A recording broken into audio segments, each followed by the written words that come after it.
Hi guys, welcome back to my channel. It's your girl Chidi Girl. Today we'll be making one of my very much favorite foods, and I'm showing you the easiest way to make it. You don't have to stress. You don't really have to stress. Trust me. See how this thing is just looking yum yum yum yum yum yum yum yum. So please subscribe. Don't forget to subscribe. I post cooking videos, and yeah, let me show you how I make one of my favorite foods. Yeah, let's do this, guys.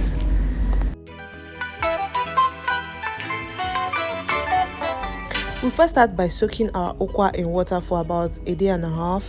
After that, we wash it and transfer it into our cooking pot that we're going to be using to cook today, and then add a lot of water to be able to cook it. Okwa cooks for a long time. In case you don't know, it cooks for a very long time. Then we keep it on the gas and allow it to boil. Keep topping water until it's soft. Some people use cow or ungo, depending on the part of the world you're from, to make it soft faster. So you sieve the okwa from the okwa that you cooked. You sieve it, separate the water from the okwa.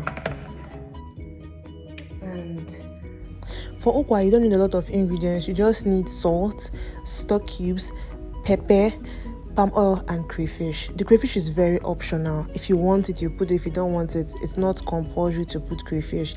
So I'm just going to prep it and put it in, and then remember that water that we separated, whereas we're going to use this to still mix the okwa to get the porridge form of it when we put it on fire or when we bring it to boil. So watch and learn. So to mix it, after pouring the okwa into the pot, I'll add all the spices I mentioned. For the palm oil, you just need very little, about a tablespoon of palm oil, or less than a tablespoon. Not so much palm oil is required for this, and not so much crayfish, because ukwa has its own taste, its own unique taste, and you don't want to overshadow it with any other ingredient, you know.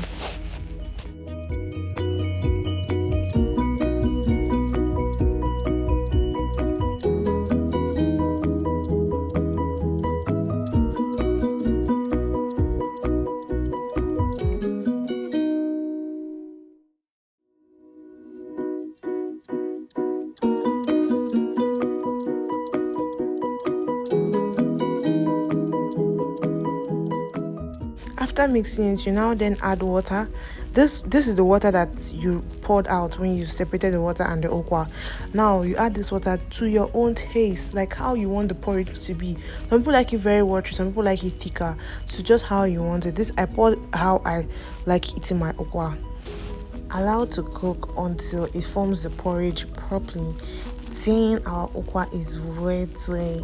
Oh Lord, this got me drooling like crazy, bro. Yeah, this was really nice. You will want to try this out.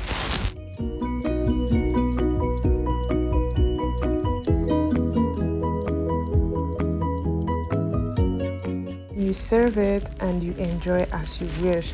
Some people add fish, some people add other things to it, but this is just the okwa that, like the go-to okwa, not the this kind of okwa. This is like your go-to okwa. And if you like this, please subscribe, like the video, and share with your friends. Thank you.